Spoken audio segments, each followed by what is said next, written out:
Throughout the vast majority of human history, mankind was unable to travel faster than his own legs could propel him. Eventually, he harnessed the power of the horse, both to carry him at greater speeds and with heavier loads. However, forever seeking a faster and more powerful way, the ever-resourceful human animal turned to his own ingenuity and invented the mechanical horse. Whilst today we are accustomed to many forms of mechanical means of transport, the one with the longest history of serving mankind is his first such invention, the railway. For nearly 2 centuries, the iron rails have carried every form of human cargo, from men and women to the cars and vehicles which have supplemented, but never entirely supplanted, the railway itself. The development of the railway went hand in hand with the availability of power to work it, initially that of the faithful horse. But it was the invention of the self-propelled iron horse, the steam locomotive, which was literally to change the world. For over 1.5 centuries, it dominated commerce, but by the middle of the 20th century, it was challenged on all fronts. Soon after, in the land of its birth, it was to give way to the internal combustion engine. Its final decade, as the prime mover in the land of its invention, was the 1960s. As the 1960s opened, a number of railways were under threat. Railway enthusiasts, a large number of whom had been nurtured in the 1940s and 50s on a diet of railway books and magazines, became more and more anxious to fill their Ian Allen ABC spotters books and to travel over lines that might soon be no more. We've joined members of the Stevenson Locomotive Society as they inspect the damage incurred to the Severn Bridge in October 1960, which had prematurely closed the Severn and Wye joint railway. It's ironic that Severn Bridge is now taken to mean the road bridge.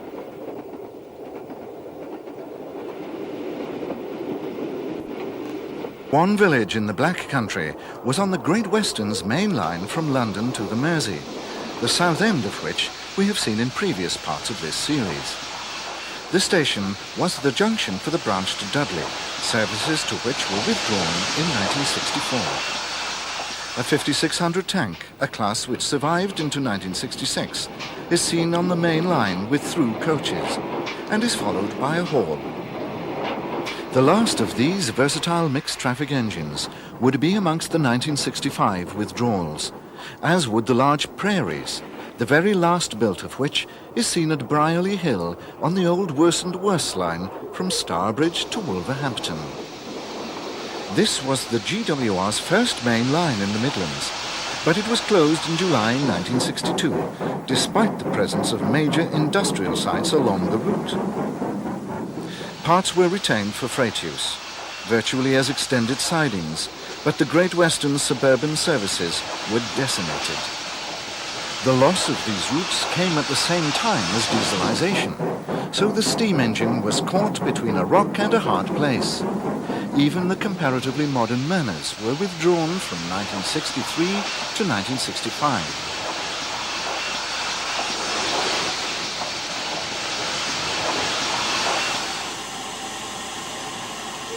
Dudley was an important manufacturing town, served by both the GWR and LNWR.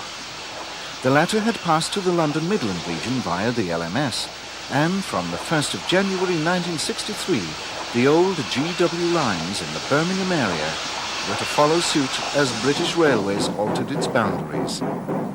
Perhaps nowhere else was this to have such profound effects, as the LMR was in the process of electrifying its main line through the city together with the associated branches.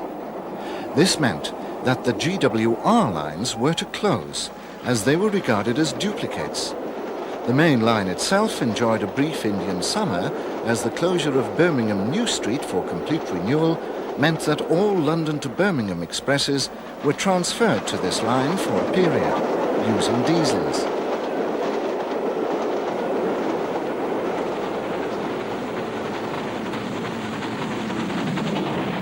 local services remained in steam's hand to the end, but increasing deliveries of diesels meant that the famous Kings were suddenly made redundant. All were to be withdrawn in a single year, 1962, the first of the legendary Top-Link Express classes to be eliminated.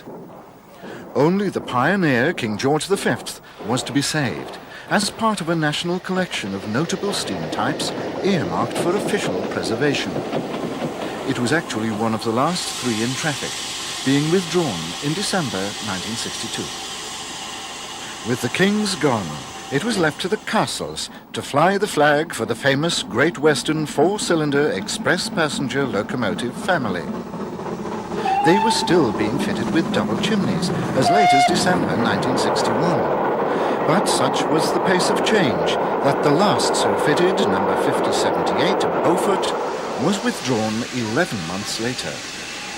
Most went between 1962 and 1964, just 11 making it into the last year of Great Western Steam, 1965, when the last of the redoubtable Halls also had their appointments with the scrapyards. But, as we'll see later, that wasn't the end for them all. This engine, with the Slack Hall, remaining alive today on the preserved part of the Great Central Railway. These views were recorded at Banbury, where the Great Central made a junction with the Great Western. The Thomson B1460 is taking over an interregional train that would go north over the Great Central. This railway was a cause célèbre of the 1960s, as BR had designated it a duplicate line. It was to be closed in 1966, completing a process begun in 1959, when its expresses had been withdrawn. The GC was one of three major north to south routes which British Railways decided to rationalise down to one, the GWR line through Oxford, which is where we see the rerouted Pines Express. This was the famous named express of the Somerset and Dorset Railway, which had lost its through trains in 1962.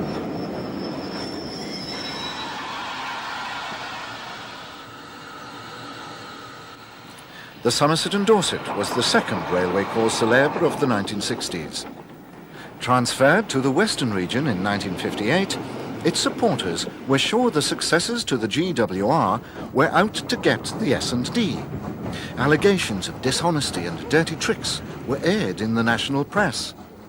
Their worst fears were realised when it was reduced to a local railway from 1962, with three-coach trains headed by British Railways standard locomotives, the Class 4 tanks being the last new type of locomotive to work on the S&D. Even Barbara Castle, Transport Minister in a Labour administration brought to power partly on public revulsion to Beeching, couldn't reprieve the S&D. A few excursions brought rebuilt Bullied Pacifics to Templecombe and Evercreech, as the standard 4s and 5s eked out a precarious existence. However, the Somerset and Dorset had a final sting in the tail for the Western region. Closure was postponed to the 3rd of March 1966, torpedoing the Western's no steam after 1965 plan.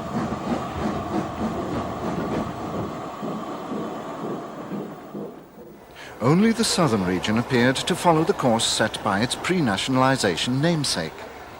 The Southern Railway's electrification plan had been postponed by the war. But by the beginning of the 60s, it was back on course, with the completion of the Kent Coast Main Line electrification. The region's most famous train, the Golden Arrow, saw its last steam working on the 11th of June 1962. Headed by rebuilt West Country Appledore. Rebuilding had stopped a mere 4 weeks earlier, with 60 examples completed, as the imminent end of steam meant the costs would not be recovered. Withdrawal of the rebuilds started 3 years later. Each of the Southern's divisions, the successors to its constituent companies, was to eliminate steam in turn. In the 1930s, the Brighton Main Line from Victoria had been its first mainline electrification, but the branches remained steam-worked.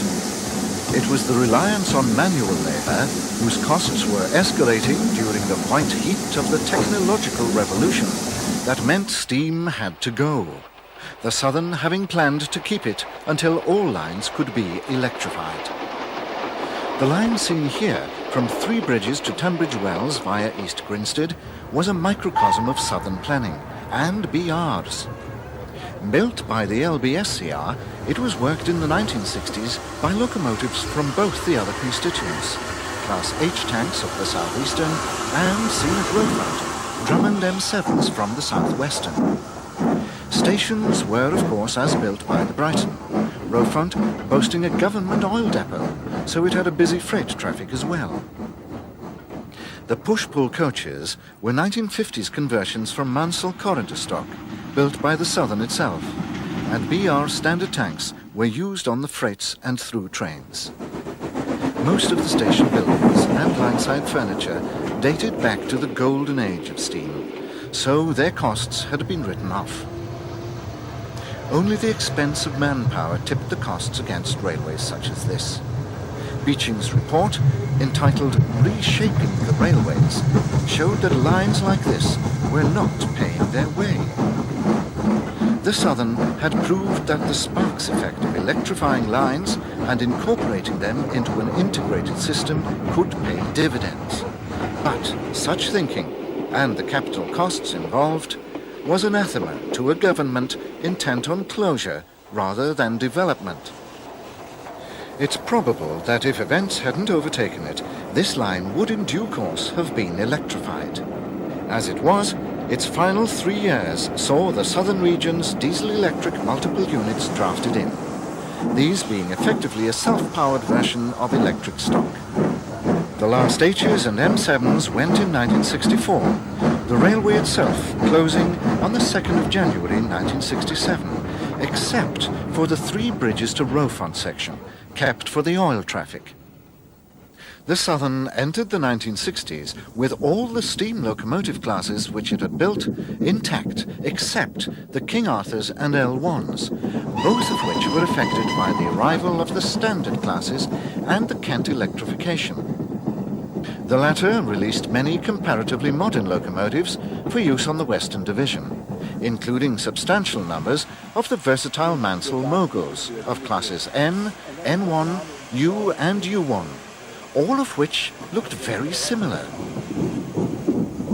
With their light axle loading and comparative power, the Moguls were popular for many of the rail tours that were arranged during the 60s as last runs over lines threatened with extinction, such as the double-track line from Christ's Hospital to Shoreham on the electrified South Coast line from Brighton to Portsmouth. Steam running over electrified lines was no problem at this time, this being a symbol of the Southern's long drawn-out transition from the one to the other. A number of cross-country lines weren't scheduled for early electrification. Amongst them, the line from Redhill to Guildford, which formed an interregional link to the Western at Reading. The Mansell Moguls were the regular motive power on the line for many years, but the line came under the scrutiny of the Beeching axe murderers, who recommended it for closure. This was a perfect example of how strict accountancy principles were irrelevant to railway economics, as the line was part of an effective London avoiding route. Wiser counsels prevailed, and the line was reprieved, with diesel-electric units known as tadpoles being provided from the 2nd of January 1965. From then on, its fortunes gradually improved, so that today it's an important artery. A pair of Moguls is seen near Gomshall and Shear station, with one of the end-of-steam rail tours in the mid-60s. The Moguls had their origins in the First World War with the mixed-traffic Ns, which were adopted as a proposed standard engine for all Britain's railways as early as 1920.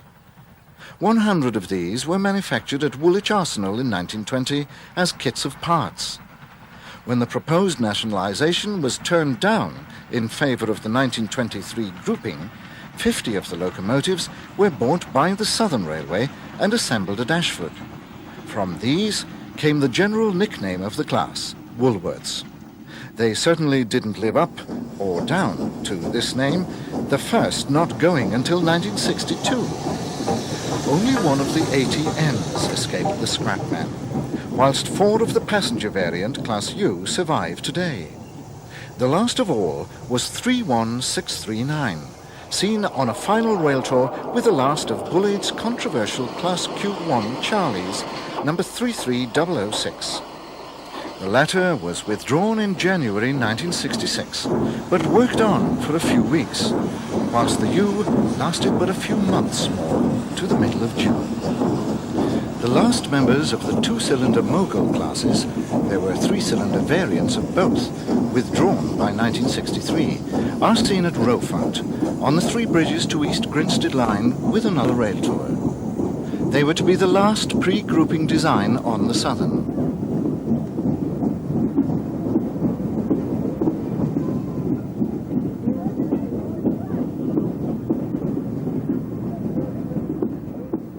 The oldest design on the Southern in the 60s was the Beatty Well tank. Their long careers at Wadebridge ended in 1962, but they returned to their old haunts in the London suburbs for 2 last tours in December of that year. Equally venerable were the Adams radials, but they were replaced by these LMS Mickey Mouse tanks, seen at Seaton Junction in the previous year. From 1965 onwards, the only tank engines to be seen on Southern branches were these LMS ones and the various standard types. The USA's became departmental shunters. On what remained of the Southern steam network, the Bulleid Pacifics and standard classes became the last steam survivors. The Great Southern Railway electrification plans were to culminate in the laying of the Juice Rail on the Bournemouth main line, but it had to be done on the cheap. This became the last steam main line as, once again, government funding was restricted on what was potentially one of the most successful electrifications of all. The handover to electrics was natural evolution, but since so many standards and Pacifics were available for the ever-diminishing duties, famous classes such as Mansell Schools disappeared well before the end. Bulleid's Pacifics, born in the war when the Southern's electrification plans had been blown off course, fulfilled their designer's intentions, though not as he expected. Rebuilt with conventional valve gear, they were effectively a new design in 1956, the last British mainline steam design of all, and they proved to be amongst the best locomotives ever. They were to be a fitting end to the story of Southern steam, although they had cruelly short lives.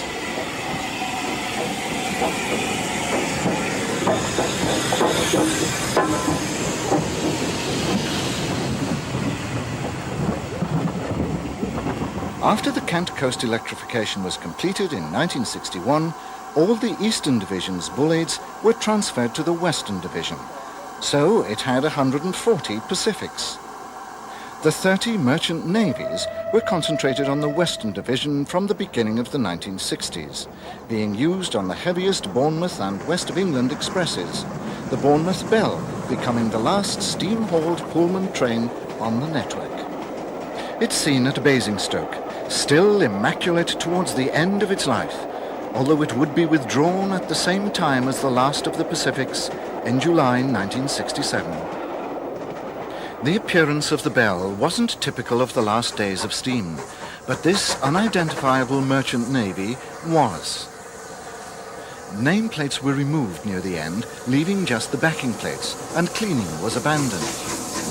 The merchants started to be withdrawn in 1964, as the West of England main line beyond Salisbury had been transferred to the Western region on the 1st of January 1963, with the requirement for them to eliminate one of the duplicate main lines to Exeter. Not surprisingly, they chose to retain their own route, but the Southern line wasn't closed, merely downgraded from September 1964 to a secondary line. It was singled in 1966, a year which saw the closure of virtually all the ex-Southern branches beyond Salisbury, as well as most of the withered arm.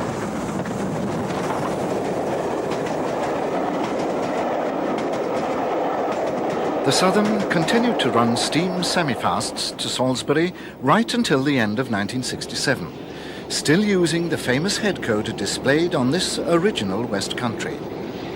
The unrebuilt engines, there were 50 of them, were withdrawn in preference to the rebuilds, but as the end drew near, any failure meant withdrawal. The Lymington and Swanage branches were to be the last steam-worked branches, and were visited by specials using these engines. On the 9th of July 1967, the last day of Southern Steam, there were still 2 original Bullades amongst a theoretical 72 active steam locomotives, most of which were rebuilds. The Southern region ran 2 farewell specials a week earlier. 35028 Clan Line, due to be sold out of service a week later, is seen on one of these at Wargret, the junction for the Swanage branch.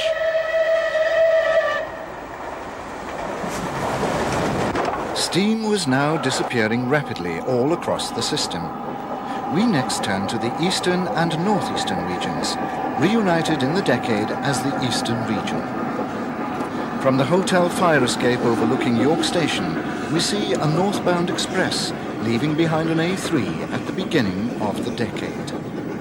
They still had a vast fleet of Pacifics, as only one A3 and the Thompson rebuilds had been scrapped, whilst few diesels had yet been delivered. The A3s were still being brought up to date, as the fitting of double chimneys was in full swing, although this was producing a problem with drifting smoke, cured by the addition of the so-called German smoke deflectors.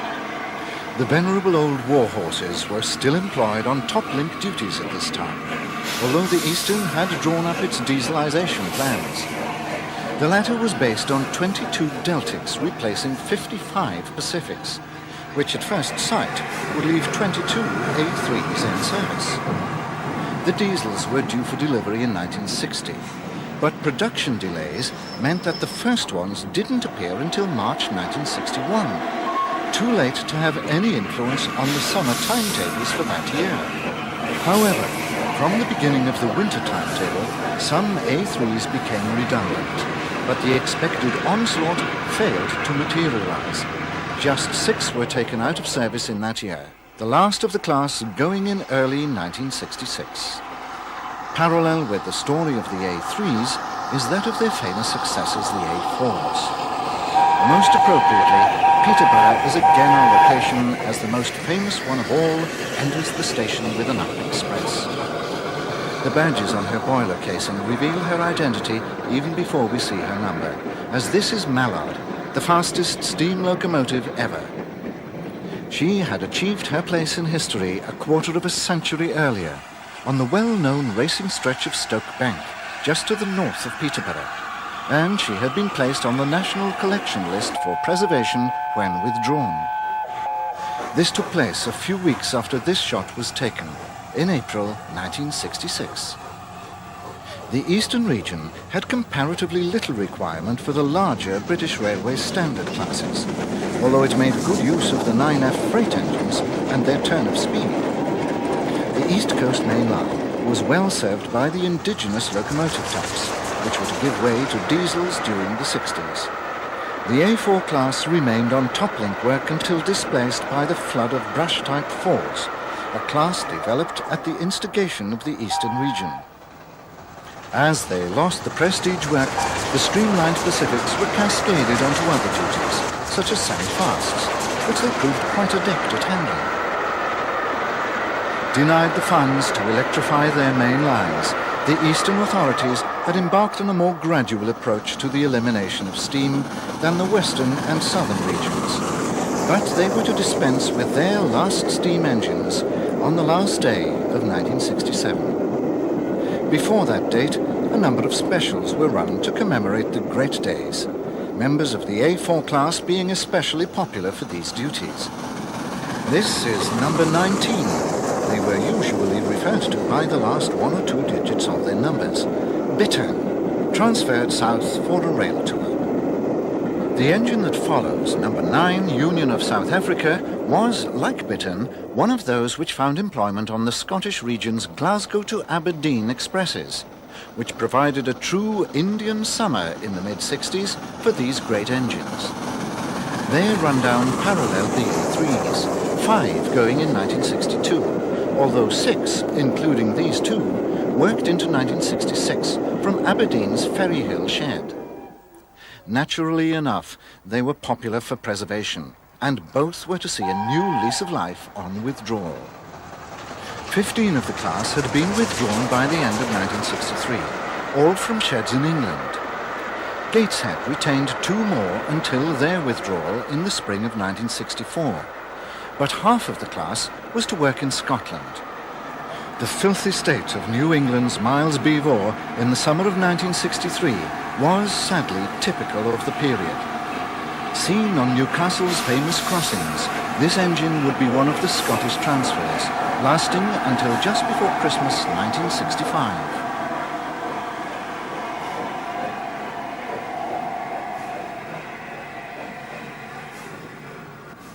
The Mallard Pub at Essendine, commemorating the famous record, witnesses one of the final designs of East Coast Pacific's climbing Stoke Bank. Peppercorn's A1s and A2s, despite their later construction, suffered withdrawals over the same period as the Gresley machines. Only one of the 64 built would survive. A2 number 60532 Blue Peter, one of a number of this class which had been allocated to the Scottish region for most of its life, sharing the final duties on the Aberdeen Expresses with the A4s. The Peppercorn engines also appeared on specials, and A1 number 60122 Curlew, their names continued in the Gresley tradition, is seen at King's Cross in the company of the legend herself, Mallard. Curlew was one of the 1962 withdrawals, which from then on were of locomotives requiring shopping from any of the Pacific classes. On this occasion, Mallard was about to take one of the annual Ian Allen Loco Spotters Club specials north, up the East Coast Main Line. The publisher was a major sponsor of such trips in the early 60s, and Mallard was to undertake a considerable number of rail tours in that year. 2 other A4s were officially preserved, numbers 8 and 10 being sent to the USA and Canada respectively. 3 more would be privately purchased. One part of the eastern region to see major change was the industrial northeast. The 2 final classes of Northeastern Railway mineral engines, classes Q6 and J27, were to prove to be the very last pre-grouping designs in service on any region. The J27 design dated from 1906, although most of the last survivors were from a batch built shortly after grouping in 1923. The J27s tended to be used on mineral traffic in Northumberland, whilst the 8-coupled Class Q6s were more at home in the hillier areas of County Durham. Both types were used on the traffic for which they were built throughout their lives. The Northeast was, of course, the cradle of railways, and the Northeastern Railway and the LNER had built up a huge network of lines to service the collieries and industrial plants. Beaching was to make savage inroads to the passenger services, but many lines remained open for freight. There were a number of private systems, most notably the Lambton Colliery lines, which had developed their own distinctive breed of locomotives, and had once carried passengers. Upon nationalisation, the system had been incorporated in the National Coal Board, which had a vested interest in continuing to use steam engines. So steam at Philadelphia would outlast that on the main lines, to the end of the decade. 2 of these tanks were preserved and remain in the area on the North Yorkshire Moors Railway. One of the best-known freight lines in the northeast was from Tyne Dock to Consett, where there was a massive ironworks. The line had had a passenger service until 1955 at the Consett end, but had been a dedicated freight line since then. Heavy ore trains had been operated by Northeastern Railway Class Q7 3-cylinder 080s and LNER 01 280s. The 27-mile line was heavily graded in the direction loaded trains had to take, as they carried iron ore up from Tyne Dock to Consett, situated high on the eastern side of the Pennines. The principal problem was the 9-mile climb from Euston through Anfield Plain, with its gradients of between 1 in 65 and 1 in 35. Following an expansion of the plant's capacity in the early 50s, the Tyne Improvement Commission, BR and the Concert Company had instituted a form of merry-go-round operation of the ore trains. For these, a batch of Class 9Fs had been specially fitted with air pumps to operate the brakes and discharge doors of the dedicated hopper wagons. These were run in 3 fixed brakes of 9 wagons and a brake van, which weighed nearly 800 tons, and up to 10 trains a day would be run, with a 9F at each end. More LNER locomotives are seen at Bridgetown Central on the Scottish region on the eastern side of Glasgow, where the newly erected 25 kilovolt overhead catenary heralded the end of steam suburban working in the city. This was the second phase of the famous Glasgow Blue Trains electrification, which was inaugurated on the 29th of May 1962. Steam had had one brief reprieve when the first part of this scheme had been inaugurated and withdrawn, but this was to presage the end of steam suburban workings in Scotland. By contrast, Scotland had a number of long, straggling main lines which served sparsely populated country, prime targets for beaching. Most notable was the Waverley route from Edinburgh to Carlisle, which outlasted steam but only just. It closed in 1969. Scotland also had many branches serving small communities, which were under review at the beginning of the decade. One such was the Killin branch, a short line which ran from the Callander and Oban line at Killin Junction alongside Loch Tay. Closure came in 1965. A rather more positive note had been struck at the end of the 50s when the North British Glen Douglas was restored to its pre-grouping livery. Scottish Region had retained an example of each of the principal Scottish companies' locomotives, together with 2 Caledonian coaches for use on rail tours, a most notable public relations exercise. The coaches are seen here behind a North British Class J36060 during the 1960s Scottish Rail Tour, which visited many of the branches and lines then under threat.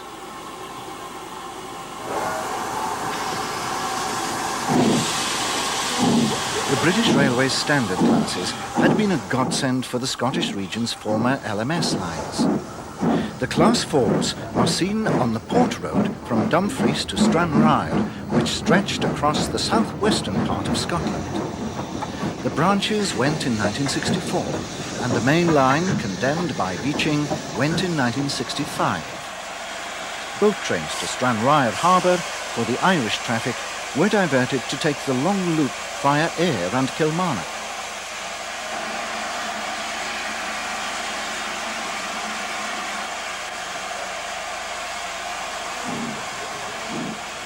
As with all closures, many steam locomotives lost their duties. In this case, the small class of British Railways Standard Class 6 Pacifics, the Clans, were made redundant, the first standard class to be eliminated. At the beginning of the decade, there were many pre-grouping classes still in existence in Scotland. Over 100 of these Caledonian 060 jumbos remained in 1961, although all were gone by 1964. The great Scottish company's entire stock being eliminated by the end of 1964, when the final Pickersgill goods engines went. Thereafter, the only evidence of Scottish railway history remained in the form of track and buildings, but the beaching, cuts and closures would ensure that it was a very much smaller Scottish region that finally dispensed with steam in the summer of 1967. A rebuilt Bullard Pacific may seem an odd choice to commence our review of steam on the London Midland region, the final British Railways region to eliminate steam. The locomotive is seen on Midland depot at Leicester London Road Station on the Midland Main Line in the course of rail tour duties, an example of the many imaginative itineraries that were promoted in the 1960s, taking locomotives to parts of the system they had never been seen on before. It's followed by a native, one of the LMS-built versions of the classic Midland 4F060 design. This locomotive symbolizes the rapid elimination of steam, since it was virtually an obsolete design when built in the 1920s. Yet here it was, surviving almost to the end, alongside the far more modern designs which would, in the normal course of events, have been expected to have replaced it. The British Railways Class II tanks were the kind of locomotives which would have replaced the 4Fs. They were a development of the LMS's own final local passenger design, the Ivatt Class II tanks. The word development is probably a little strong, as they were really the same as the Ivatt engines with some BR standard fittings. Like all the BR standards, they had foreshortened lives, as the spate of closures at the beginning of the decade, followed by the beaching cuts, meant they were rapidly put out of a job. These engines are seen leaving Leicester on their way to work on the well-known branch along the southeastern edge of Rutland, between Seaton Junction and Stamford in Lincolnshire, together with examples of the earlier Ivatt version. The branch itself passed through delightful countryside and had one intermediate station at Morcott before joining the ex-Midland line from Melton Mowbray to Peterborough at Luffenham. Its history and eventual closure was a familiar story in the post-beaching era. It was the product of Victorian rivalry between the LNWR and Midland Railway, and had originally been part of the former's Rugby to Stamford line, which had used running powers over the Midland. A desire to reach Peterborough led to a new direct line, making the Stamford line a branch. But Beeching's elimination of duplicate routes was to see both the new line and the branch close in June 1966. As ever, push-pull trains and the LMS and BR standard tanks were scrapped. LNWR lines in North Wales were also the haunts of the LMS and BR tanks, which had eventually completely replaced the various LNWR 242 and 062 tanks whose progress we have followed throughout this series. This domination was to be short-lived. The combined effect of a massive program of investment in diesel multiple units and the closure of the railways for which they were ordered meant that steam replacement on local services was accelerated. Caernarfon would keep its passenger services until the end of the decade, but the Amlwch branch, which had been dieselized in 1956, reversed the trend, steam returning from Christmas 1961 until the line's Beeching-inspired closure exactly 3 years later. Another LNWR class whose progress we have charted throughout this series is the famous Super D 080 mineral type. In the light of the history of that great railway's locomotives under the LMS, it's not surprising that these were the only LNWR locomotives to work on British railways in the 1960s. Like the early Britons, they retreated to the Welsh hills, where they shared duties on the Central Wales line with their successors and the BR standards.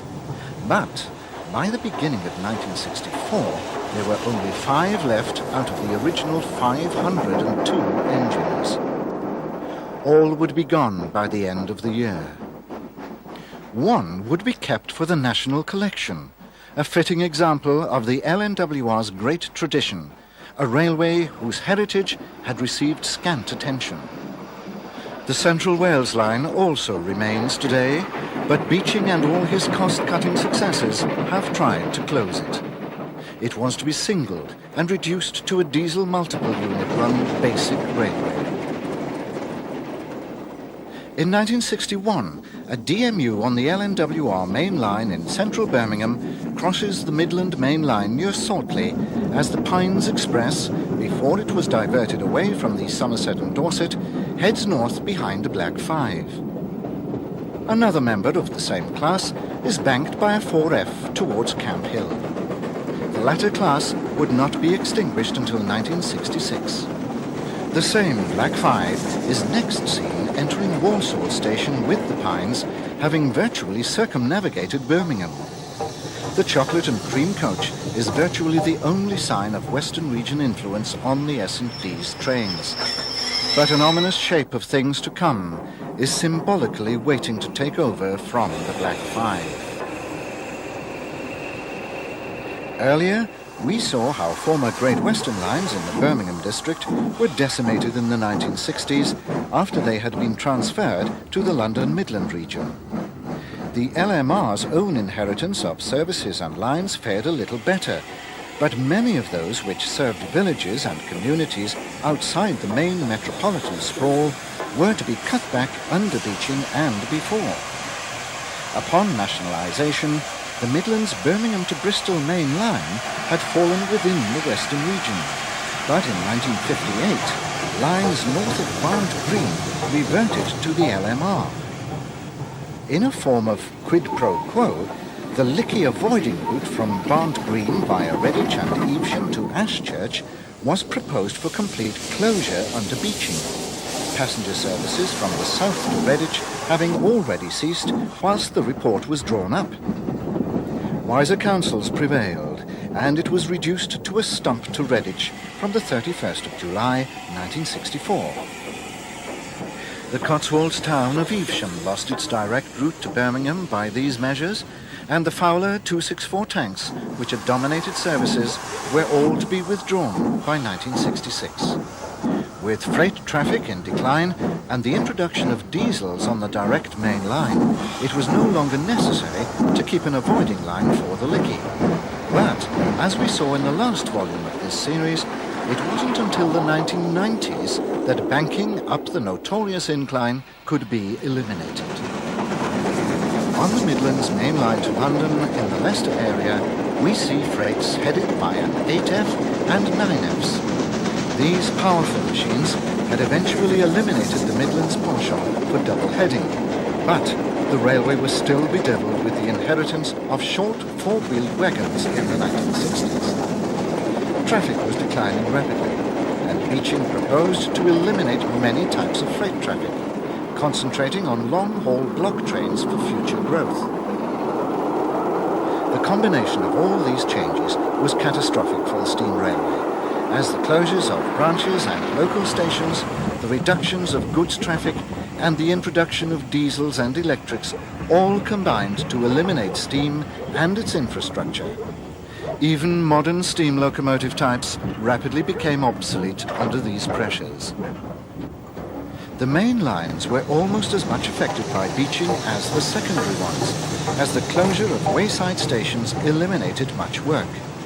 The West Coast main line between Lancaster and Carlisle was to have all but 2 stations closed, only Oxenholme and Penrith remaining.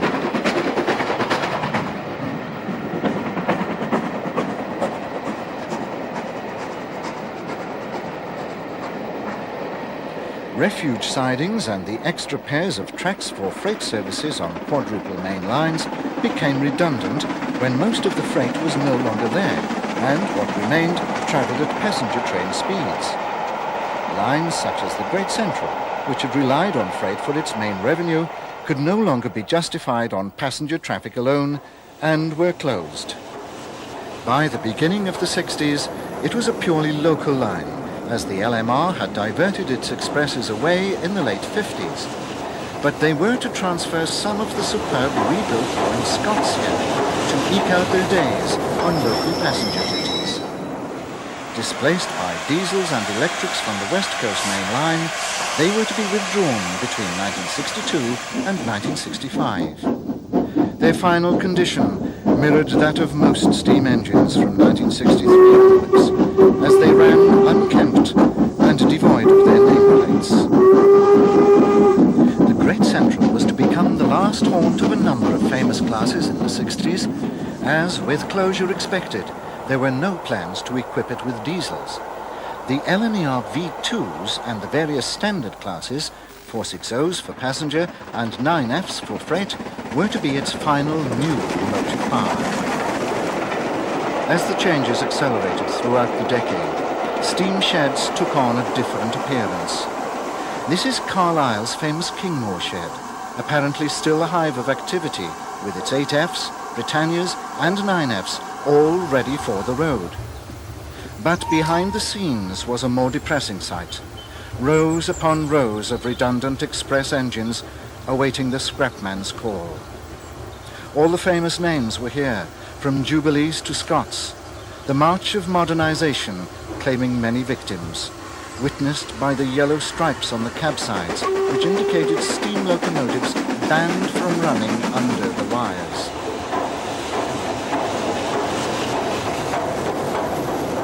The wires were the manifestation of the major plank of the 1955 modernization plan, electrification of the West Coast Main Line. The first part was completed at the beginning of our decade, Crewe to Manchester being switched on in 1960, with the overhead catenary gradually extending to Liverpool, down the main line to Euston, and round the loop through Birmingham by March 1967. All this had a profound effect on the steam locomotive fleet and on the railwaymen themselves. Often forgotten is the way the modernization scheme didn't just eliminate locomotives, stations and railways.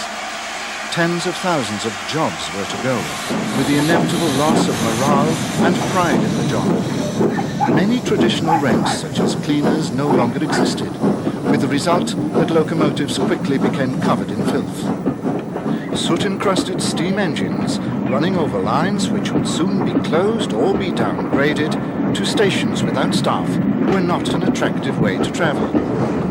This all became self-perpetuating as passengers turned away from the dirty railway in ever-increasing numbers, and the vicious spiral continued to gather momentum.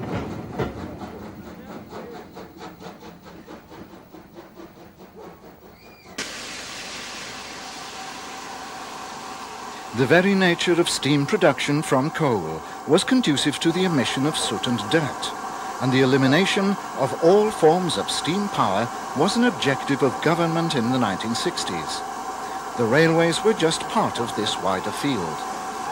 The massive infrastructure required to support the steam locomotive, with its maintenance and running sheds frequently sited in the hearts of towns and cities, was a considerable overhead.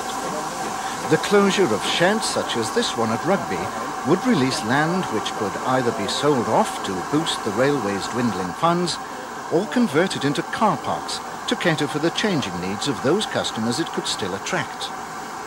It was to be a long and hard road, but an inevitable one. The stark fact was that by the 1960s, the steam locomotive was no longer a viable proposition for everyday use.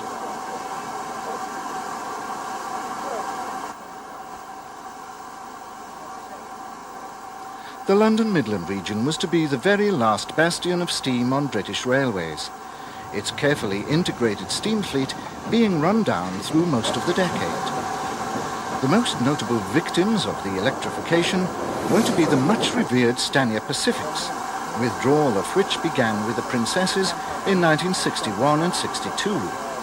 The latter year was to see the first Duchesses withdrawn, a true indication that the need to eliminate steam had overtaken the original phased replacement of the modernization plan. Had that scheme been followed, the Duchesses wouldn't have become redundant until the full electrification from Euston to Crewe had been completed. But a very short-term plan replaced them with diesels from 1962 onwards. All would be gone by 1964, 3 years early. A Black 5 reversing under the wires takes us to Crewe, the heart of the LNWR and LMS, as well as West Coast electrification. The famous junction was to see the transition from steam to diesel to electric, remaining the hub of the system. The story of many locomotive classes was to end here, and it was the lack of political will and funding that was to result in the last stronghold of steam in Great Britain being the main lines north of Crewe. Although the wires ran north from Crewe to Liverpool, the main line beyond Weaver Junction to Glasgow was deemed too expensive for electrification in the 60s, the wires having to wait until the next decade. As a result, many of the LMS standard classes, such as the Jubilees, would see their lives continued until 1968. This Jubilee is 45684 Jutland. The application of the yellow cabsite stripe doesn't appear to have been consistently applied, and many steam engines continued to work under the wires. The Jubilees were the last survivors of the former 5XP class, by now 6P of course, the Patriots having all been withdrawn between 1960 and 1962. The end of steam also saw the end of pre-grouping coaching stock, as BR had built large numbers of standard Mark I coaches, which were more than sufficient in number for remaining services. The rundown of the 8P Pacifics was completed in 1964, when the last of the Duchesses were retired. Surprisingly, none was included in the National Collection of Significant Locomotives, but one, City of Birmingham, went to the museum in its namesake city. The great holiday king, Billy Butlin, had seen the rundown of steam as a source of added attractions for his seaside resort camps, so he purchased 2 of the redundant Duchesses. The attraction waned in later years, and they were made available for display elsewhere, and eventual resale. Thus, by this convoluted route, the gap in the National Collection was made good, and the Duchess of Hamilton has become the flagship of the National Railway Museum at York. The first numbered but not first built Black 5 and Royal Scot 460s were to be retained for the collection. It's an interesting coincidence that neither deserves its place by virtue of originality. Both are, of course, valuable in their own right. None of the smaller standards would be retained, although the little Class 4 moguls were probably the epitome of the classic British mixed traffic type. The last LMS-built Pacific is seen at Preston at the end of her days. IVAT had produced 2 modified versions of Stanier's Great Duchesses in 1947. On their completion, it was announced that they had been built with a view to comparing them directly with the 2 mainline diesels that were built at the same time. The latter were numbers 10,000 and 10,001, the first British mainline diesels.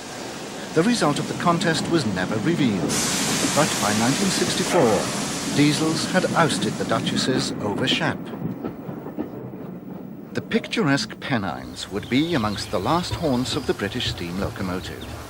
The last crabs were withdrawn during 1967, at the end of which steam was eliminated from the main line over Shap. Thereafter, steam was only to be seen on the other routes in Lancashire, as it worked into its final year. As 1968 dawned, 8 Fs, a few standards, and perhaps most appropriate of all, a number of Black 5s were left. The work was traditional. There were still plenty of classic short wheelbase wagons, but they would soon follow the locomotives into oblivion. All the Britannias had been transferred to the LMR, and all but one would be withdrawn before the end came, when 70013 Oliver Cromwell headed the last British Railways steam train on the 11th of August, 1968. It then joined the National Collection and went to Bressingham. After that, it seemed the only place for a steam engine was on a plinth. Billy Butlin certainly thought so, although, as we've already related, he would later release them. This Duchess would also end up at Bressingham with Oliver Cromwell. Her companion at Ayr, a Brighton Terrier, came too. For most steam engines, the destination was the scrapyard and oblivion. However, unbeknownst to those who mourned its passing, among the weeds of Woodham's Brothers scrapyard in Barry, South Wales, there lay the seeds of the great preservation movement of the future, and many more decades of steam.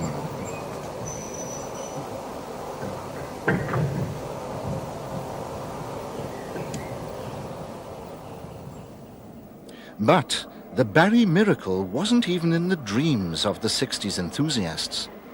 They saw the future in the preservation of a few locomotives direct from BR service.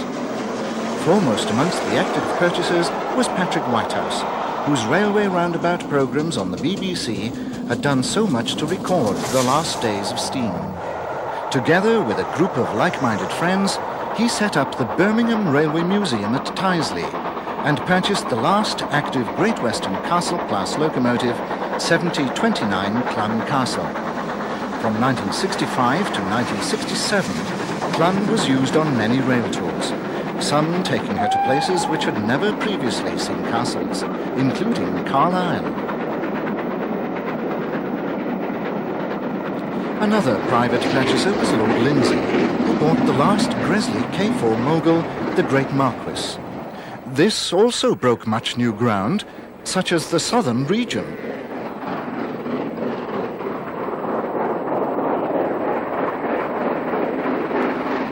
One of the most popular public appeals was to save a Gresley A4, and the locomotive chosen was the one which bore his name.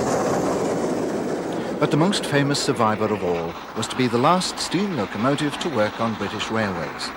Flying Scotsman was privately preserved by Alan Pegler, direct from service in 1963, with a 10-year agreement allowing her to run over British railways networks. Like most of the other preserved engines, she was repainted in her pre-nationalisation livery and was fitted with an extra tender, as water supplies were no longer available.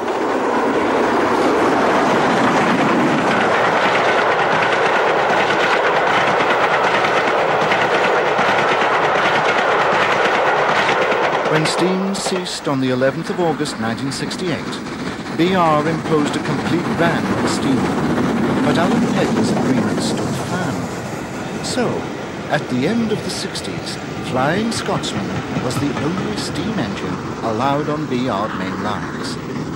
Who would have forecast any more decades of steam?